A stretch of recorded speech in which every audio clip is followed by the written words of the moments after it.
Bit policing বাড়ি বাড়ি নিরাপদ সমাজ গড়ি এই স্লোগানকে সামনে রেখে জামালপুরের বকশীগঞ্জে সচেতনতামূলক বিট পুলিশিং ও মতবিনিময় সভা অনুষ্ঠিত হয়েছে। বকশীগঞ্জ প্রতিনিধি এমদাদুল হক লালনের প্রতিবেদনে দেখুন বিস্তারিত।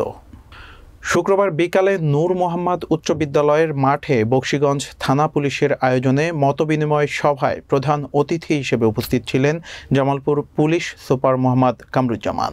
বকশীগঞ্জ থানার অফিসার ইনচার্জ মোহাম্মদ আব্দুল আহাদ খানের সভাপতিত্বে অনুষ্ঠানে অন্যান্যের মধ্যে বক্তব্য রাখেন অতিরিক্ত পুলিশ সুপার সুমন কান্তি চৌধুরী, উপজেলা নির্বাহী কর্মকর্তা অহনা জিন্নাত, উপজেলা কমিউনিটি বিট পুলিশিংয়ের আহ্বায়ক বীর মুক্তিযোদ্ধা অধ্যাপক আফসার আলী।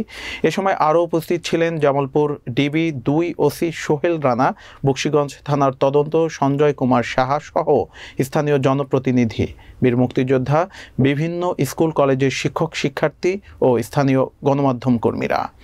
বক্তারা মাদক, জুয়া, বাল্যবিবাহ, ইফটিজিং, কিশোর গ্যাং, নারী নির্যাতন, অশ্লীলতা, সন্ত্রাস ও জঙ্গিবাদ মুক্ত সমাজ গড়ার লক্ষ্যে বক্তব্য রাখেন।